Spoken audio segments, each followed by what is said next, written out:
Monday, November 18th, 2013. I'm Rim. I'm Scott. And this is Geeknights tonight, streaming live. Mom, let's do this. All right, go ahead. You're way too excited for Monday. I'm not that excited. You're being loud and How am I being... I'm not being really any different from how I normally am. quiet down. What, are you got a case of the Mondays, Garfield? Is Monday no good? I need some lasagna. I don't know. This morning, I think it started off bad because I was making some breakfast. Wait, making breakfast, that's your mistake. Dude, I bought a package of bacon, and I just been making bacon every day. I do not have the wherewithal to get up early in the morning and make anything. I just have a pan, and I put fire under it, and I put the bacon in it, and that's it. It's just... See, I make bacon for dinner. I'll take bacon and like wrap it around asparagus. I might do that too. You should do that. You know, I'm only one person. A whole package of bacon is so much bacon. Anyway, so I was making some English muffin. And, you know, you cut a muffin in half over the sink. One, you don't cut, you tear. What? English muffins are already perforated. Just tear it in two. No, because I got the high density English muffin. Even then, just tear it in two. That way you have nice nooks and crannies. You don't want a clean cut.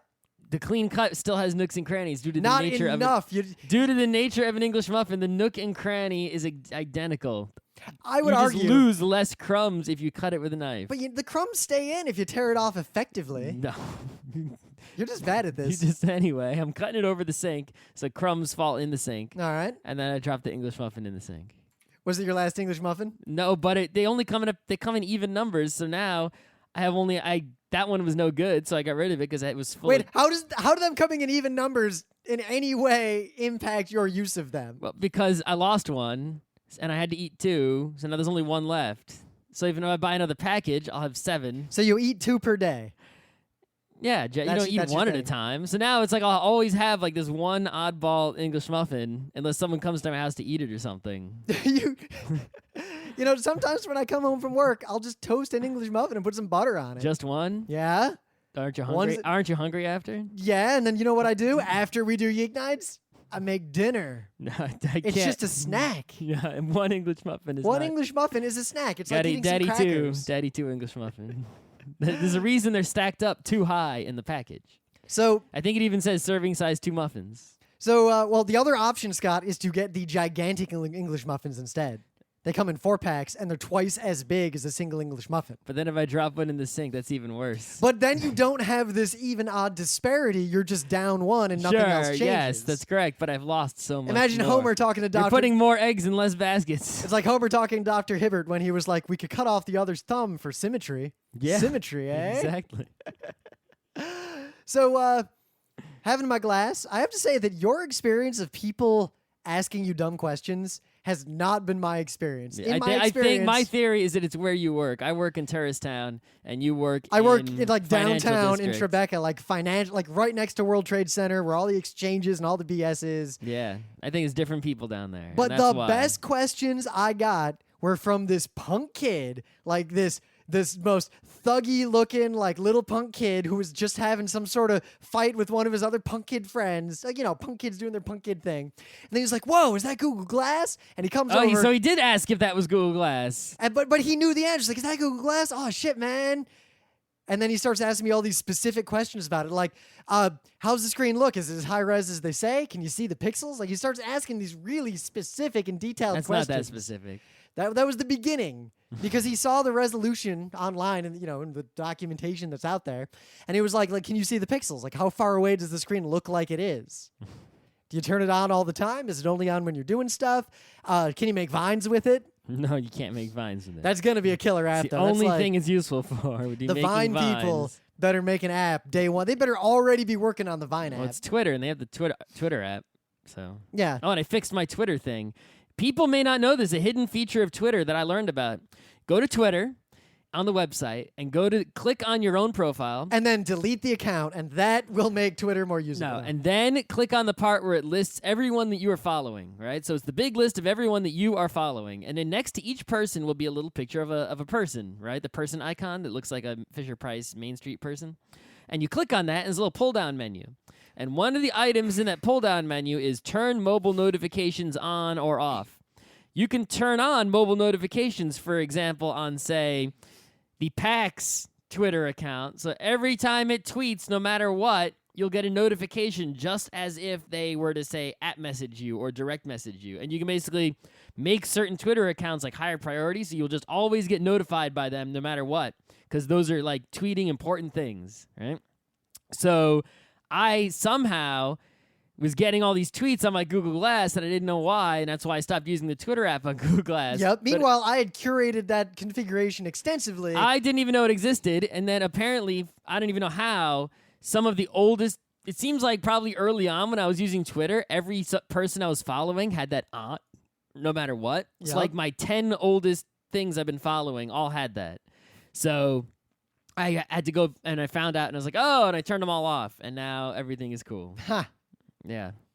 But yeah, I'm still using it. I found now that it looks like the relationship between Rochester Optical and Google is semi-official. Like I saw some press releases. They're gonna have prescription glasses official through them. Too bad you don't have your free prescription glass money anymore.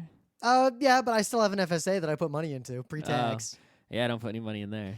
But I don't know if I want to wait till January to get because right now the fake lens, like the lenses I put in to make this work that I just had laying around, my ski goggle inserts, they look like glasses that a dad would wear if he was nerdy in 1982.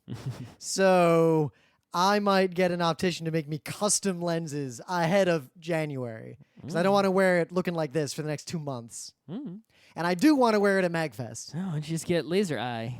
Because they say if you get LASIK, you shouldn't use Google Glass. What? Why not? Google straight up warns against it. It says, talk to your optician, seriously, or your optometrist, actually. Don't use Google Glass if you got LASIK unless your optometrist says it's okay. What could possibly happen? Well, LASIK causes a few issues with your... I mean, they basically change the shape of the outside of your eye, the cornea. They don't change the lens. So there's some issues. Like, my mom got the old radial keratotomy, and she lost a lot of her night vision. She'll get lens flares when there are bright lights at night, like on the road. That's just a trade-off. Also, my vision is pretty bad, so I have a higher risk of failure for LASIK. And Get some new eyeball.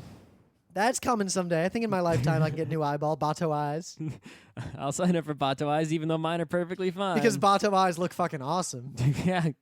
Plus, it would really help Netrunner. People can't tell what cards I'm looking at. Just wear sunglasses like those poker people do. Not doing that. Why not? No one does Wait, that. so you would replace your flesh and blood eyes with cybernetic Bato eyes, but you wouldn't put on a pair of sunglasses? Indoors, you would look really fucking stupid if you did that. I kind of often wear sunglasses indoors. It's really comfortable. Anyway. So in the news, I got two related things here that they're related in a way that's tangential because the core issue is that phone numbers, like the number you use to dial someone on a phone, are obsolete, and I really wish they'd just go away. Like they're sort of this link to a legacy world that no longer needs to exist. We just don't have a good... We could have it obscured by some sort of system the same way DNS obscures IP addresses. We could. Right? Or we could have a system where you register an email address, and that email address is your phone number for all intents and purposes, and have some laws to make sure that all voice over IP or voice landline or with cell phone, whatever carriers, have to respect and use it. But I digress. Two things that are happening with phone numbers right now are kind of interesting. One, there's an article on Slashdot about giving phone numbers a reputation score. Okay. You So- need a database of all phone numbers. Yep. Now, the idea is, and it seems like there's a couple of companies who want to try to do this, is that if you have phone numbers and let people flag them as spam and not spam and sort of gather data long enough, you could pretty much do what Gmail does to phones and just automatically block all those calls from the Democrats asking for money. Yep. So I really look forward to this future, and all the people who are complaining about the privacy of this, shut up. Yeah. I care more about not getting spammed than I care about the privacy of a 5 to 9 digit number that can be used to send audio to me. Same goes for everyone complaining about Google Plus comments on YouTube. Same deal. Oh my God, the Google Plus comments on YouTube thing. I would be with you guys from an ideological standpoint, except that the YouTube comment, world ecosystem has proven that it is the bottom of humanity. So fuck you guys. Yeah, right? It's like... If you want to comment anonymously on a YouTube video, That's a stupid thing to do anyway. Comment anonymously on your anonymous blog about that YouTube video. What is the Where point? nobody will read it. Exactly. Nobody reads it on YouTube anyway. The net result is identical. Fuck you. Seriously, the people complaining about this are like they're appropriating all the words that actual freedom movements have used. And I'm just waiting for them to start using images of Shay to fight the oppression. But no, the other thing Google's doing that's scaring a lot of people, again, kind of unduly, I think, is there's a lot of buzz that with the new version of Android, they're going to use their own database to generate caller ID for you instead of using the phone system's database. Well, you can fall back on the phone system. Yeah, but the people aren't mad that they're going to get the data. They're mad that their data is going to be used to populate it. So basically, if I call Yeah, you... they're going to look at your contact list and they're going to... No, it's pretty simple. If you ever registered a phone number with Google for any reason, like if you authorized a super big YouTube account or something, like a special thing, or to like a recovery phone number for your Google Voice or your Gmail. Yeah, if you give someone information, they have it and they're going to use it. Yep, so the way they're going to use it If you is didn't want them to use it, don't tell them to them in the first place. So if you ever call anyone with that phone number and they're using Graham, I want to keep a secret from you, right? So I'm going to tell it to you. Yeah. I'm going to tell you a secret by wrapping it in an encrypted container and then giving it to you without the private key with which to decrypt it. That's how you give someone a secret without giving it to them.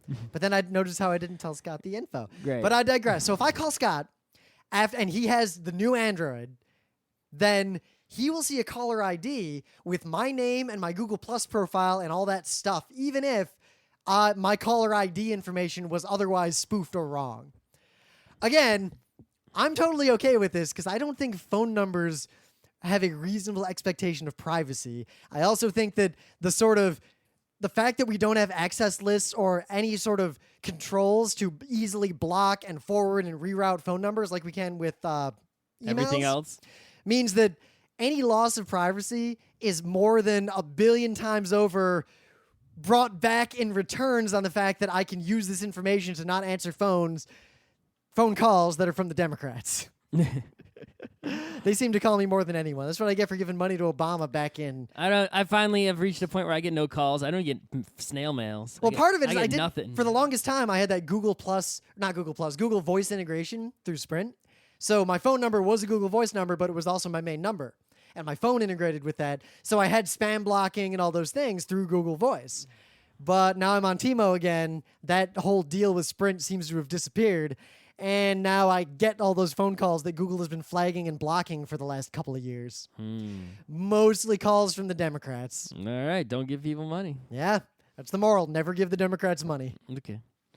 So I bought this iPad Mini Retina, and the reason I bought it is because it's statistically, well, not statistically, it does, period, have the best screen that a consumer can buy with money, right? That is reasonable. It's pretty good. Right? No, in terms of pixels per inch and, every resolution. I mean, there are more pixels in this tiny thing than there are on your giant Dell right there. Yep.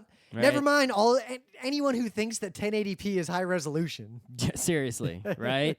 So, just the fact that the screen exists, I probably would have bought just the screen if there was nothing attached to it. Just like, have a screen, plug it into whatever you want. If I could buy a Retina monitor right now for less than like $2,000, I would Even this already little have tiny two one, of them. I would have bought 4 of these tiny ones and then made something to hook them up together in like a quad situation. Hell, I'd get rid of this giant goddamn monitor I got here and just hang a Retina display in front of my face and use that as my monitor. Right. I mean, it's basically the iPad Mini with Retina is the same iPad as the iPad Air. It's only smaller, which means it's better because it has the same resolution. So the pixels are just, much, much smaller, but there's just as many of them. And the CPU is the same. It's just like underclocked, like a tiny insignificant amount. And is otherwise identical. So I don't see any reason to get the big one. It even weighs less than the big one. So the thing is, I want to warn people, right? Why did I get an iPad and I already had an iPhone and all this other stuff? Well, the reason is because I wanted to use it. I've already said this before, but it's like, what would an iPad do for me? It would be more comfortable in bed and such. Like every morning I wake up and I poke my phone, and every night before I go to bed I poke my phone. Now it's more comfortable to do so because it's slightly larger to use an iPad than an iPhone. And also, if I'm doing computing that doesn't involve, say, doing a presentation at a convention or coding or doing anything for reals, then it's much smaller to carry around this tiny iPad to Rim's house to do a podcast than a giant laptop. Anytime you're looking at stuff as opposed to making stuff. Exactly. If I don't need a keyboard, this thing is way smaller than the laptop, so my load is much, much lightened, right? And the other thing is I can do cool stuff. Like, there are certain things I use my phone for, or it's better to use the iPad for. Like, if I use my iPhi, I take pictures on my camera, and then the camera sends the pictures to the phone. Well, now I can take pictures on my camera and send the pictures to the iPad, where it's much easier to Photoshop them with, the iPad Photoshop, right? Nah. So I learned some things, right? Thing I learned, number one, iPad apps and iPhone apps aren't necessarily the same. That is true. I've heard that from other people before. Sometimes, for example, you'll have a bad situation where I bought the real Photoshop for my iPhone. I go and I try to get the real Photoshop for iPad. Nope, that's a completely separate app, even though they're both called Photoshop Touch or whatever. They're completely separate. You have to buy both of them separately. Fuck you.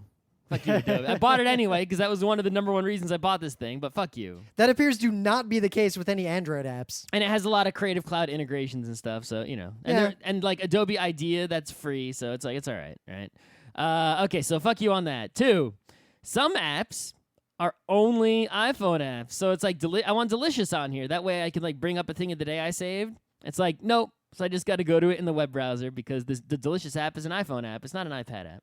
So fuck you. 3, some things are iPad apps and not iPhone apps. One time, Puerto Rico, the board game was on sale.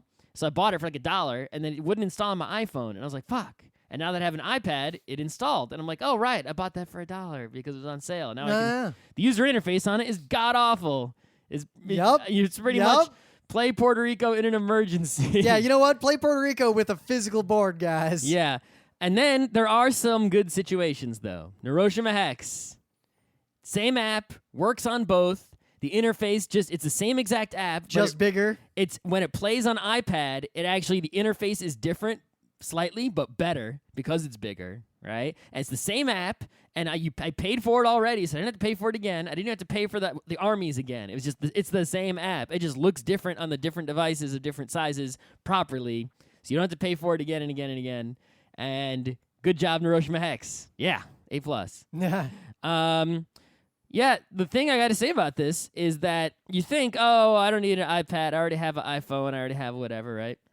That may be true. But the thing that this is really the best at that I didn't realize it would be the best at is if you are someone like me who has a 2-room abode, right? A bedroom and a living room, and you only have one television in the living room, an iPad is basically the perfect bedroom television. You do not need to buy a bedroom television, right? You can just use this.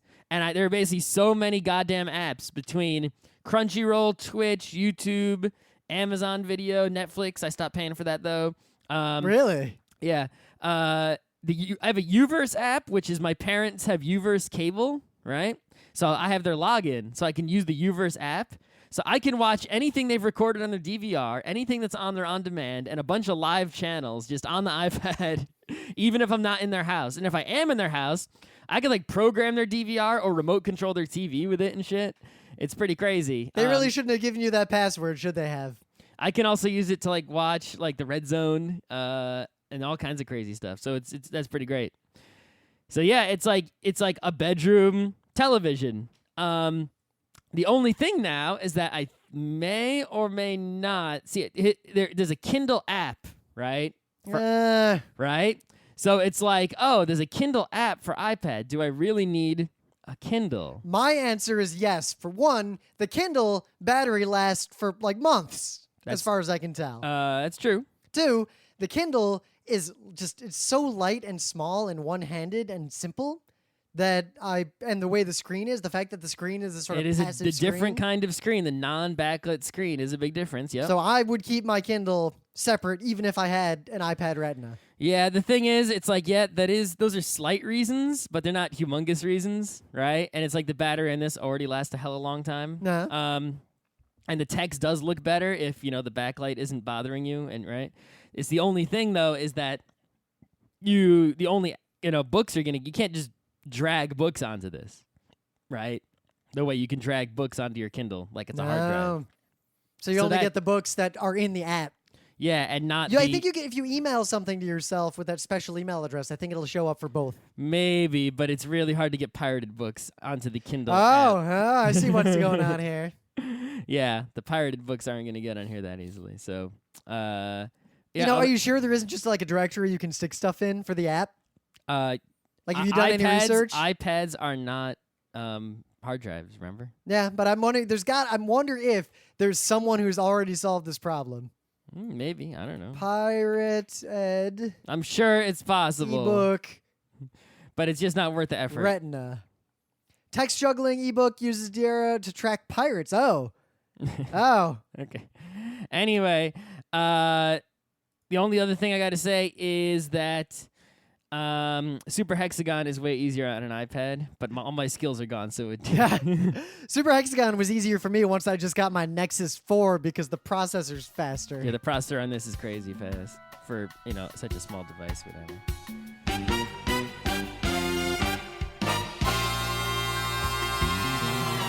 But anyway, things of the day. So a new Sony console came out, if you guys didn't notice, the PS4. Maybe it says something about me and the kind of gamer I am lately, but I didn't notice that it came out until I saw Dave Riley tweeting something about how he was going to go try to get a PS4 on Amazon. I was like, what? Yeah. That came out? Yeah, it's actually selling really well, but I'm surprised because as far as I know, there aren't really any games. Well, I think someone asked me, like, hey, if I got a PS4, what's the best game to buy for it? I think my response was same as the Xbox One, Netflix.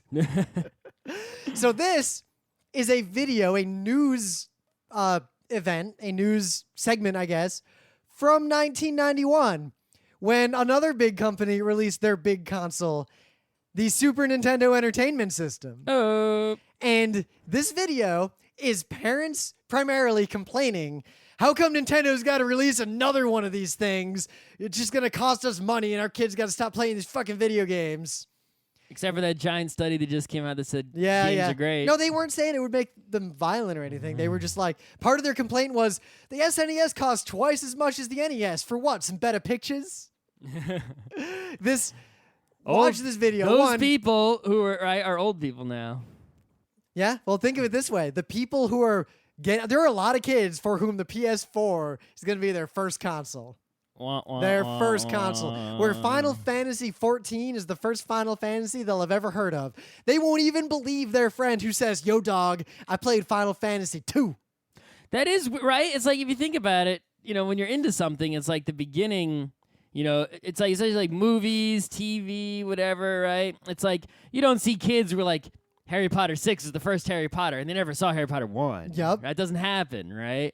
But I'd wager the majority of gamers today have never played Zelda 1. Right. It's like, yeah, first Zelda, it was like Zelda 64, even later, Wind Waker, even later, Minish Cap. Yeah, and it's like, never played the old Zelda. I feel like there's a show we could that do really there. only happens in video games more than other media. It's not like Great Gatsby 2.0 comes out and like the new movie and everyone's like, no one reads the book. Yeah, other medias don't have those long, keep coming things like that, Or when they do, it's a long-running TV show I guess like comic Doctor books Who. have that, right? Some kid starts reading Spider-Man today. He never read What about Spider-Man. Doctor Who? Most people who watch new Doctor Who never watched old Doctor Who. Yeah, but they've seen all the new Doctor Who. They just haven't seen the old one. True. It's but not there's like still... I think there's a differentiation. This is a Tuesday show idea coming, or maybe a Tuesday panel, a gaming panel. So I guess Simpsons. People saw recent seasons of Simpsons. Some not game old ones. sequels are a new and different game. Like Mario 1 and Mario 2 are different enough to where they're both completely valid games. Well, if you're an American. That are worth playing on. And don't find Mario 1 and Doki Doki Panic. They're worth playing on their own, independently of one another.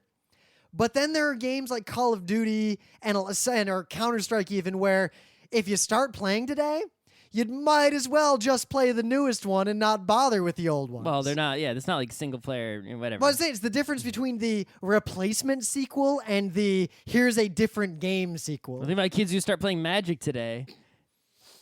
Yeah. Right? Except they have the lore about the old cards, and they're all obsessed with Black Lotuses. But it's funny. It's like these kids. I see kids in like Netrunner and everything who will use the word tutor, and they know what that means. But I doubt any of them have ever actually seen a demonic tutor. Everybody who is in the Netrunner scene in New York is someone who used to play Magic or Yu-Gi-Oh! Yeah, well, or that's New Pokemon York. Right. I mean, like in the Ingress The game. Netrunner scene is all people who know what gaming's. It's like PAX. It's older people, right? I don't see a lot of young people playing Netrunner. Well, it's like people said that late my 20s, 30s. my people. experiences with Ingress were different from theirs, and I realized that's probably again because New York, there's like 200 portals within a short walk of any point that I'm at. It's not like out in the middle of Bumblefuck where there's literally one portal at like the interstate turnover. Anyway, so thing of the day. Got one? Yeah. So you know how at the bottom of the periodic table there's all those elements, and we know that they're made in a lab. You can't just find them in Wait. nature. Do you mean the bottom, like the highest numbers, or the series that's at the bottom because it's split out so the table fits on a piece of paper? Both of them. You got like the Einsteiniums, and then you've got the Unileniums, and all that kind of stuff. I assume you're talking about the heavy ones, not the ones in the middle. I'm talking about all of them, all of the elements that have to be made by people, and you don't just find them lying around in the ground. Right? Okay, but pretty much anything heavier than uranium. Okay. Right. So, we know that they're made in a lab, but it's like, well, how? How the hell do they do that? By bouncing different sized atoms and molecules against each other to try to get them to stick. Well, or here's break. an awesome YouTube video that shows you exactly how the hell they did that. Ooh. So. Basically, at Berkeley Lab, back in the day when they discovered Mendelevium, right? They discovered Mendelevium, and then they created a video that reenacted the discovery of Mendelevium with the actual scientists who did the work in the actual labs where they did it. So it's like they did it, and then they made a video where they pretended to do it again, and to show you exactly how it was done. Not bad. And the best part, spoiler, is they're in like the physics lab where they're basically showering this thing with alpha particles to create the Mendelevium, and then they got to bring it up to the chemistry lab to do some fancy chromatography to prove the Mendelevium's in there. That was a moment I had in physics, like when I was taking AP physics in high school. We got into quantum stuff, and we were learning about annihilation. Yeah. Positron, anti-positron, that kind of stuff. And that graph of the two spirals that they always show? So we were looking at that image, and then our teacher says, yeah, that image is literally how they figured it out, by measuring the curves with rulers on that picture. And then you look at a complex one of those pictures and realize that all these things they're deriving are from very low-res, fuzzy-looking pictures. But anyway, they bring this sample basically from one lab to the other, literally in a turbo Volkswagen Beetle, and it's like they're going because it's gonna decay really fast. They have to get it there, right? And they actually, the exact car they used with the exact people, they drive it uphill they're like zipping around campus trying to get the sample to the lab as quickly as possible. Pretty cool stuff. Yeah. Now, if they'd only settle the name of Illyrium 115. That's what I would name it. So yeah, live streaming, because we're kind of streaming this episode Meta live. moment.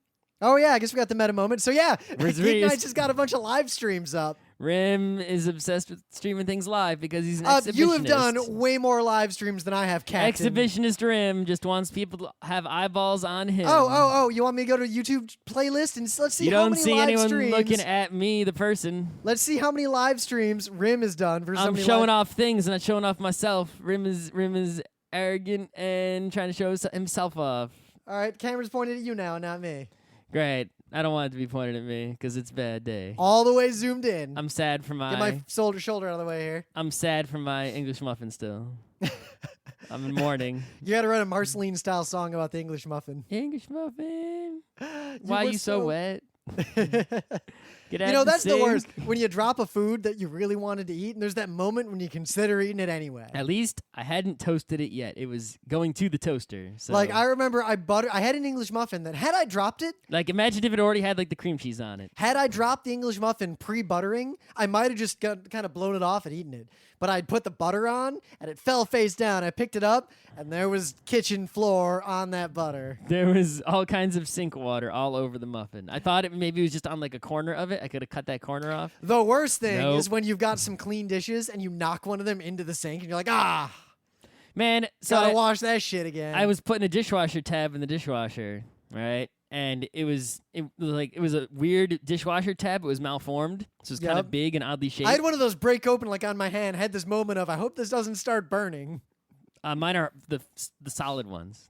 Mine are like powder and stuff in a bag. and Yeah, I the used to bag- use that kind. Now I use the rock kind. I have a huge. Anyway, I was putting it in there, and this one was weird and malformed, so I had to sort of cram it in there. Yep. But then when it actually washed the dishes, it didn't pop out because it was crammed in there.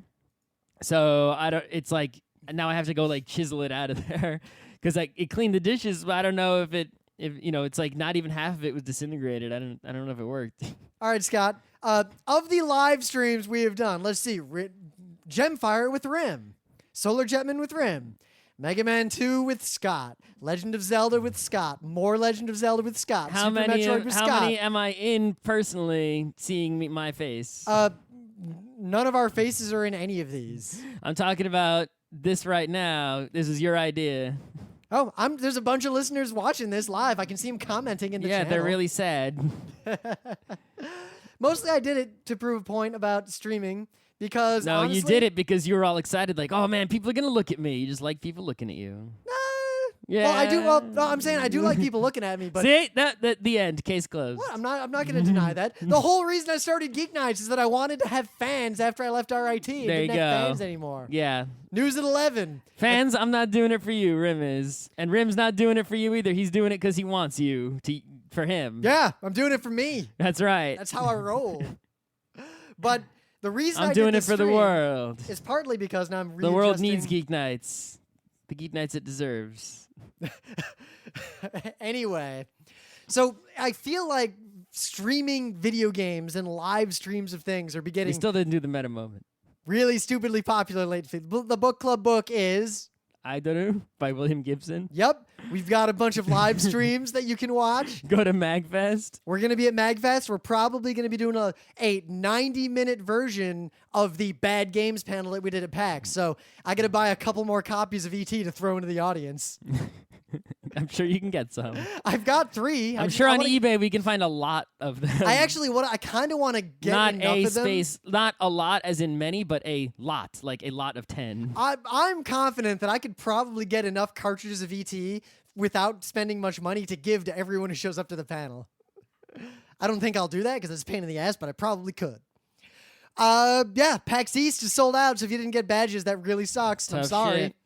I can't say fuck you because unlike ancient past when we told people to buy badges and then after the badges sold out, we asked you, why did you buy? Yeah, the badges sold out like immediately. There's really nothing you could have done. It's just random. Yeah. Geeknights might be on again, off again during the holidays, but it'll pick up with gusto shortly after MagFest and the new year. Because it's Geek Nights. It's Geeknights. Never stop. And yeah, is that enough meta moment for you? It's okay enough. You want to do some more? You want to talk about our awesome forum? I think we've talked about that enough. All right. So yeah, live streams are getting really popular lately. I mean, the fact that a consumer product like the Elgato exists at the relatively low price point that it does says a lot about how popular live streaming stuff is getting right now. Mm-hmm. So I don't want to talk about the like gaming ramifications or anything of it. We're going to talk about the technology. How and why and what. Not what you're not the like societal reasons about like why people want to stream stuff, who's going to watch it, how to make a good stream. No, we're talking about RTMP and bandwidth. Bandwidth, I think, is Scott's primary limiting factor in doing good streams from his house. Here's the thing is that this streaming is becoming much more popular, right? But so many of people's internet connections are like tons of downstream with no upstream, right? Even Google Fiber, which is fast in all the directions, had in like the user agreement like no running servers, and that now they changed it to be like, okay, you can't basically run a business, right? And what all they really want to do is make you get hosting if you're gonna run like a big website, because that's not what they expect you to use it for, right? But Black Dynamite. Right. It's like, but I still want to be able to upload, say, videos to YouTube or, I don't know. Yeah. Well, I think the issue is just that you have Time Warner. Yeah. So yeah, that you're fucked. There's nothing. That's like when we got Optus in Australia. So I have Fios. I have a lot of bandwidth, and already you saw there's that article a while ago, like weeks ago, talking about how something like more than half of the bandwidth consumed in the U.S. is just streaming video. That's consumer Yeah, but side. that includes like Netflix and. Yeah, but I'm saying yeah. that's consumer side. That's just the people watching. Mm. So if everyone's watching video, then we've got this asymmetric load where there's tons of downstream bandwidth that everyone needs to stream their HD video all the time. Mm-hmm. But if everyone's streaming stuff live up, then there's two more things that matter. You need upstream bandwidth, like Scott said. You need reliable bandwidth, which is kind of the same thing. And you also need the ability to encode that video live on the fly. Like when we do a lecture for Geeknights, like those videos we upload from PAX, they're an hour-long lecture, right? It takes my relatively powerful computer 12 to 20 hours to encode that video to then upload. Mm-hmm. It then takes it like 2 hours to upload, and then it's on YouTube.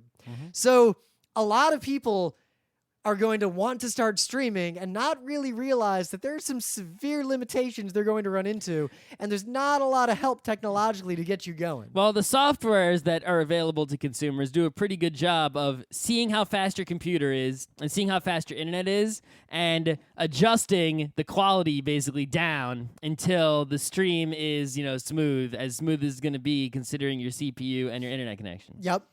But the thing is, a lot of people will turn on streaming, and it's like they'll be playing, I don't know, PS4 with the Twitch built-in stuff, or who knows what, or their PC with, some kind of XSplit, or what's that other thing people love?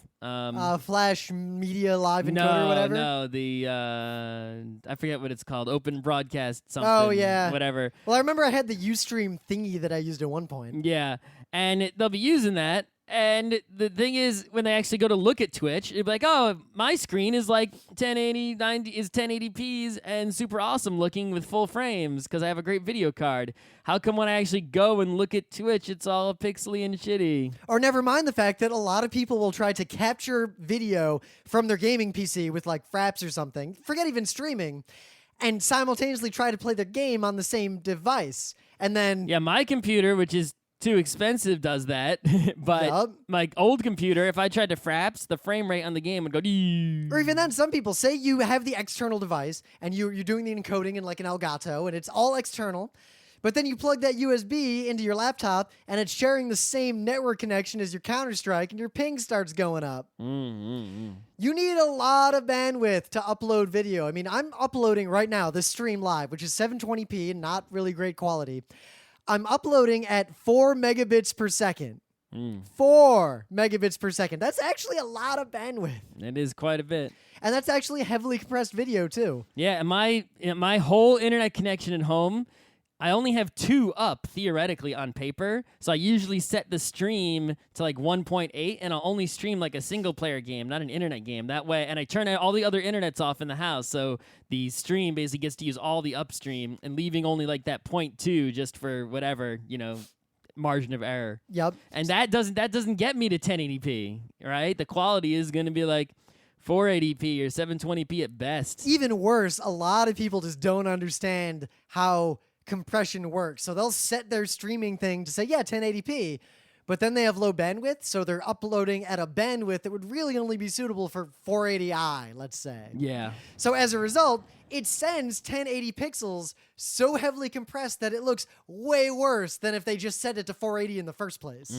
I feel like the software should just not even give you the option if you're not a pro, right? And just do things the right way. Well, let's get into this. The technology. One, assuming you have no specialized hardware, you need software that's going to basically read your frame buffer, like read the video that's being displayed, compress it using something like H.264, and then upload the stream of the audio and video live at a consistent rate to another location, and separately, if you want a copy of it locally, also write it to the disk. Like the stream right now is not being written to any hard drive in our house. I'm just streaming it. So if YouTube fucks up, it's gone forever. Yeah, it's gone forever. Except for the audio part. Yep, the audio part is being saved in like 4 locations. Yeah. So The consistent part is the really hard part with home internet connections. Because, like, yeah, theoretically, I have 2 megabits per second. But it's like, you're watching Netflix, and sometimes even the downstream, it'll be like, oh, pixely for a second, oh, laggy for a second, and we're back to HD. The upstream's even worse. If you lose a little bit of upstream, suddenly it's like, So thus, a lot of you kids will be streaming something. right, the computer is like still CPU encoding like the same quality, the same bit rate, the same everything. So if the network hiccups, it's sort of like a big traffic jam, and it goes, oh shit, and it fucks everything up. So a lot of you kids will complain that you're trying to play your game through the thing you're streaming with, and then the stream that you see is delayed by several seconds. That's because you gotta buffer that shit, son. Now, the other trouble is that a lot of the consumer-oriented software designed to do this stuff doesn't let you twiddle all the bits that you might need to twiddle to do it all right. Because But if you're not a tech person, you're not going to know what bits to twiddle anyway, so maybe less is better. But then, like, even with external hardware, like the Elgato is a device that's designed for morons. It has HDMI in and HDMI out. So HDMI comes out of my Xbox into this thing, out of this thing to the TV. So it just sits in the stream, reads the raw video. It does the encoding, so it doesn't matter if your CPU sucks, because it does the encoding part. Yep, and then it sends the encoded data over USB to a computer that then sends it on to YouTube or whatever, and has an interface where you tell it, I don't know why they didn't just make an Elgato that was HDMI in and out, and then power and a Ethernet cable, so it just streams itself. Why do you? Because that would have been more complex. Oh. The software does a lot of the work with this thing, actually. Yeah, but what you could do is you could just if you plug the Elgato into your network, so it streams directly to wherever it's going to stream to. Yep. And when you want to connect to the Elgato to control it, it's running a web server, and you visit its website, like 192.168.1 dot whatever. Scott, how many people do you know that can't find their own router on their own network to configure it? There would be a software that came with the Elgato that you would double click on. Yeah, like the ReadyNAS software that I've watched people fail to use. You double click it, when you put in a disk or whatever, or go to the website, you double click on it, and it would pretty much just send your web browser to the Elgato. And here's the real answer, in my opinion, because this is not prosumer, it is consumer. Consumer level media equipment, or just consumer level anything. The difference between consumer and prosumer is that a consumer level thing will not do anything that is useful for an expert if it costs any amount of money to do. Having an Ethernet and having to configure all that and have that in the device would make the unit marginally more expensive. Meanwhile, doing all of that in software, relying on the fact that the software is running on a general purpose computer, is cheaper. Some developer in India or whatever is way cheaper than a hardware guy. I guess. And way cheaper than the incremental cost of manufacturing. Also, for the kinds of people who are using this device, they would not buy it if that feature wasn't there. Sure. I mean, we both bought it. Yeah. The problem is that a lot of the software, like the Elgato is a great example. You tell it like, oh, I want to stream to YouTube, and you type in your credentials, and it just works. Meaning, if you start streaming, it immediately starts sending your stream to YouTube live, and everyone just starts seeing it immediately. But you can't like really preview it to see if it'll work. You can't like time the start. Sometimes you start streaming and watch every stream people put up. There's a few minutes of like, hey, is this thing working? I don't know. Like poking around trying to make sure it's working before they start. Because these things don't give you good error messages. They don't give you any insight into what's actually happening. In fact, the Elgato only recently got an update that lets me do raw RTMP, so I can ignore all of its bullshit, and I can use the real YouTube live event interface and just say, here's the URL and the streaming key, and then I get this whole command console. Like right now, I can see who's looking at the stream. I can see all the streams I'm sending and if my bandwidth is good and pretty much everything. So I can actually see if the stream is going to work first and then start it when I'm ready, as opposed to losing my Gemfire stream because I didn't realize it stopped working because the Elgato didn't tell me. Yeah. The one thing that really bothers me is that, you can make RTMP streams, or you can stream with like Twitch API, like directly to the service you're using, right? And why would you want to use it? These days, I think Ustream and such are pretty much dead. It's pretty much just Twitch or YouTube for pretty much anything you're going to do. But it's annoying that you can't use like a streaming device as a webcam. Like a webcam is different. to a computer Yeah. than a streaming device is. Because a webcam has to be nominally real time. Yeah, sure, but it's like I want to be able to use Google Hangout with the Elgato, right? So then we can, or I want to be able to have like a webcam and my Elgato going to a Google Hangout, so we can all webcam and see each other's faces in the Hangout. We can also see the game I'm playing and talk about it, or stuff like that. But there's no way to do that because on your local computer, Google Hangout is looking for a webcam using webcam APIs. Yeah, because normal people don't care about using anything other than that or other than a local screen share. But if I take a real camera and plug it into the Elgato, I can't use that in Google Hangout. I can only make... Why would you bother? Google Hangout compresses the video so much, and you have so little It's control not about over the it. quality of that video. It's about the content of that video, right? If I have... I can get different, my webcam is like on a little USB cable, and I can only move it so close to whatever computer it is. Scott, right? you want a USB cable extender? No, that's not even going to help the situation, right? You're going to hold this little tiny webcam, whatever. If I have, my GoPro or some sort of, real camera that, is got like an HDMI cable going to the Elgato, then, I can do things like, I can get much better shots and angles, I'm just even saying, if my the quality point is low. that your use case is not in any way profitable to pursue because nobody cares Or I about could it. stream a video game into Google Hangout, right? You can't do that with a webcam. Yeah, but that's because that's not what it's designed for or what anyone cares about. But there are people who want to do that. Not enough people for it to be profitable to set something like that up. I don't even know why. Why is it different though? It should just be, why aren't all streaming devices just seen as webcam? It's no different, right? Just make everything the same API. It's streaming video into the computer. Done. Well, right? because it's not. You have that with things like FireWire, Scott.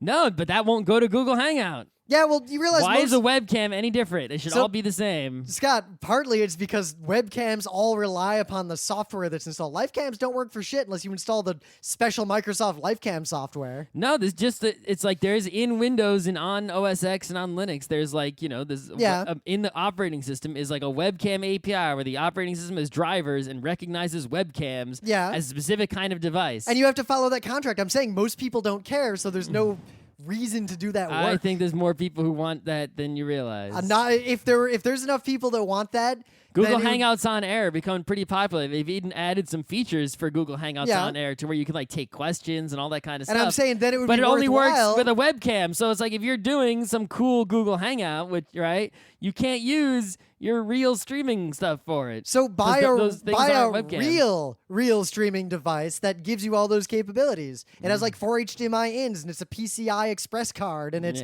crazy expensive. Buy one of those things. But it's just all they could even do it with the Elgato if they would just write a stupid webcam driver for it. Yes, but why haven't they? Because no one's gonna not buy it if it doesn't have that functionality. Sure, whatever. That's the reason. I'm just saying it's a concern, right? Is that different places to stream to and from and different softwares are Scott, look, it's the same thing with audio. Differently. It's the same thing with audio. If you have I have a really good mixer and I have a lot of really good FireWire audio equipment. But it's all just recognized as sound No, cards. it's not. It is in a sense, but if you want to use Steam or something and you want to tell it, use incoming interface 8 from this device B as my microphone in Counter-Strike, it won't fucking do that. Why not? Because it won't. It'll only use the first interface it saw because no one wrote the software to handle this. Because no one cares. It works for me when I try to use different inputs. Yeah, which inputs on which kinds of devices? If it shows up as an input device. Yes, as a device. Audio input device in Windows. Yes. Right? Then you can go to the Windows Audio Center and set it as your default input device, and then go to Steam and say input microphone. Choose that one. Yes, so I set the Mackie Onyx as my input device. It has like 24 channels that it can send. Aren't those all seen as separate devices? No, they're not. Oh, well, that's a problem. That's most audio software and most audio hardware. See, it should show up if it's got. It could show up. The software just doesn't support it. Yeah, it should show up as like 20 sound cards. Case in point. I have a device that's just a FireWire input. It's just a plug. It's not a mixer. You just plug a bunch of devices into it, and it gives you individual channels via FireWire to the PC. If you tell the Elgato to use that device, it'll only ever see audio from microphone 1 and doesn't even see the line inputs or any of the other inputs. So see, the people who wrote the software for those FireWire devices should have written it as such that Windows didn't see this one magic weird device. Instead, saw like 20 normal boring and sound my cards. point is that no one cares enough to bother because it's not worth money to do. Do it a different way. Make some non-standard proprietary thing. That's always easier. Yeah, it than just- usually is for these people. Yeah, it's people who make hardware always write the shittiest software. Dude, good hardware has shit drivers in general. The Mackie drivers, not so great. Wacom drivers, not that great. Every software that ever comes with the hardware has always been shit forever. And it's like, all they do is make things worse. I don't know. Why do you even write the freaking software at all? If you make hardware, don't even write drivers for it. Just let the default OS drivers just take care of it. Don't do anything. That's not going to work so well for like a mixer.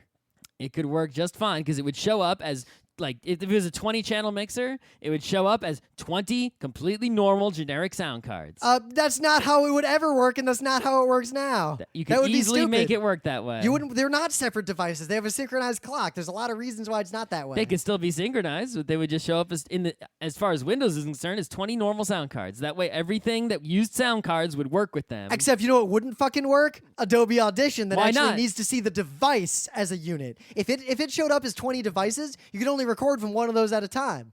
Oh, see that it would just. Why can't you record from 2 things at a time? Because their clocks won't be synchronized. you can still. It would be synchronized on the other end. You don't know Windows that. doesn't need to know about that. It doesn't shit. know that. It doesn't need to know. You can. And also it depends on if you're doing like ASAPI or WASAPI and all that stuff.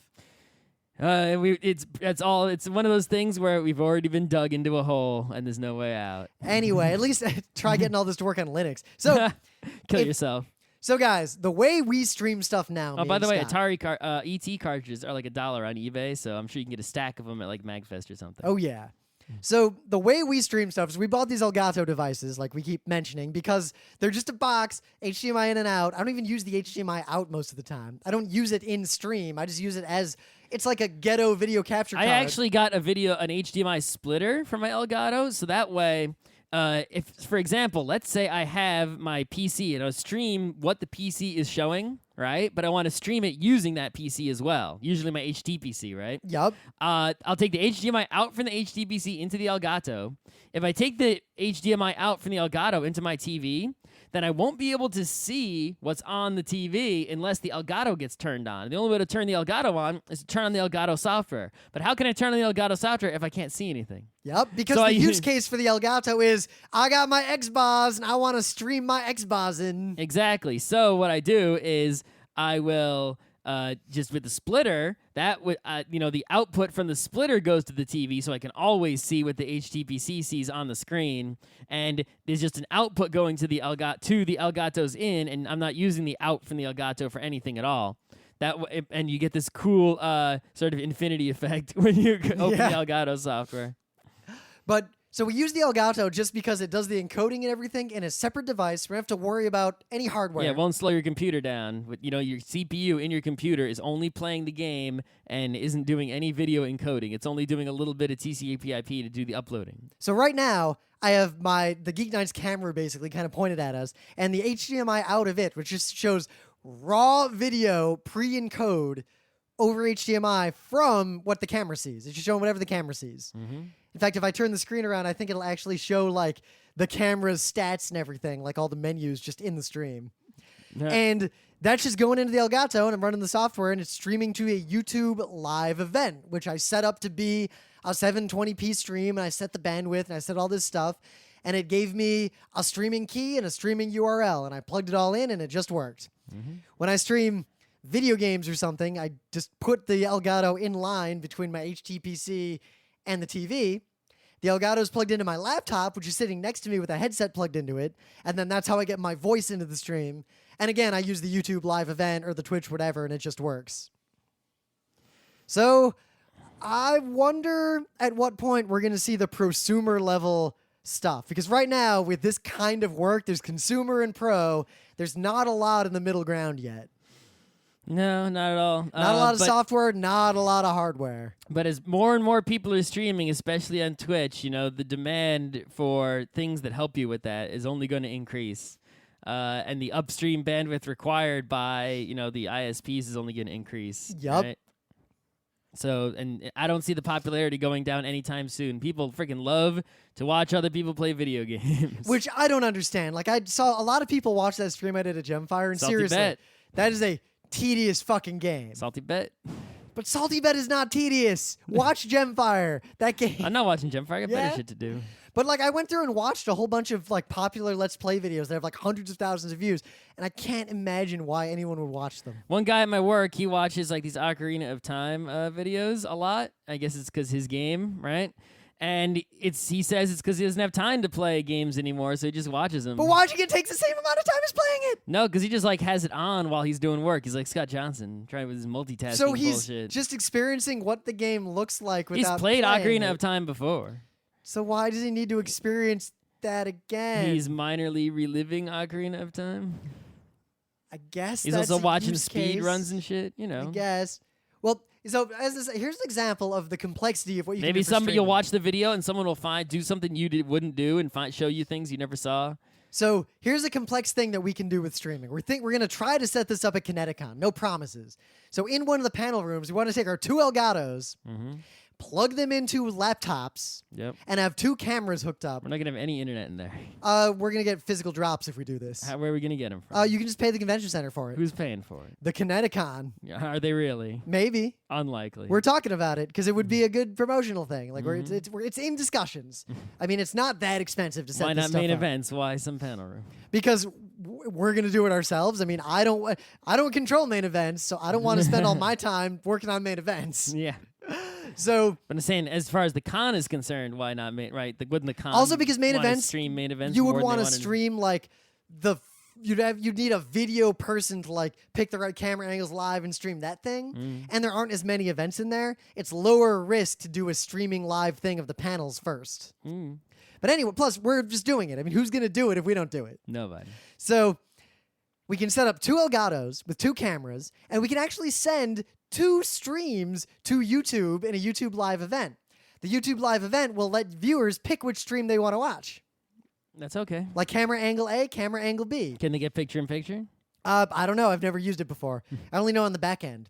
If we wanted to be redundant, we could have four Elgatos, two cameras with two camera angles, streaming directly to YouTube, and via like a different internet connection, like a 4G something at a lower resolution, to a backup URL on the off chance that something goes wrong along If the your way. internet goes down, your stream is still alive. Exactly. Lower res, maybe.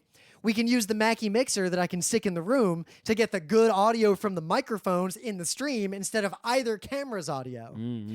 And then we can also, and this is key, and whenever you're streaming stuff, you really need to think about this. The stream workflow, the path of signals that gets to the YouTube stream is entirely independent of the archival record. If you want to do something with video later, you need to record all the audio and video raw locally to hard drives, completely independent of your stream. Yep. So we would also have laptops recording everything and a Marantz Well, the recording Elgato everything. software has a record button you can press. That does the job.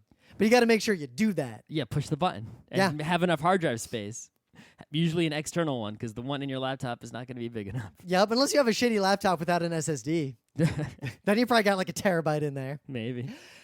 And then then you'll have the live stream event, and once it's done, you have to take all that video and edit it into your sort of final cut and then upload that later much higher quality, because the stream will never be as high quality as what you could encode with a better encoder that takes longer. What I want to be able to do is add graphic. I know how to add graphics to something that's recorded, right? Just go to After Effects and put them on there. Yep. How do you do it to the live stream? Like, which software? Everyone's doing it, but what software are they doing it with? See, because I use the Elgato, I have no way to do that. You need something in the live stream, like between the video being recorded. I want to know what the hell these people are using, because I can't do that. Have you done any research? A little bit. Do you think like XSplit? Because Ustream could do that. Well, no, I don't think they're not using Ustream. They're on Twitch. I know. I'm and saying they've the got- software I used for Ustream could just do that. Google Hangouts can just do that. I'm sure whatever software they're using has some panel where you can have PNGs with transparency that you just turn on and off. Something like that. Something. There's no good way to do that in YouTube. So if I wanted to do any sort of motion graphics in my stream, I'd either need another camera angle to switch to, or I would need to have something in my HDMI workflow before it hits the Elgato, Yep. inserting that stuff.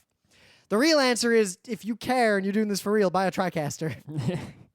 If you're mad rich. Or for Kickstarter, real. guys, buy Rim and Scott a TriCaster. It sounds like a good Kickstarter to me.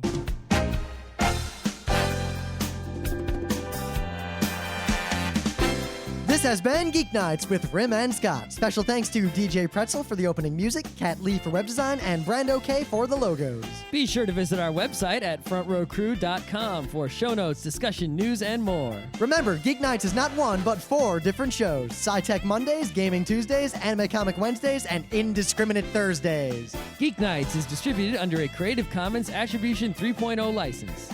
Geeknights is recorded live with no studio and no audience. But unlike those other late shows, it's actually recorded at night.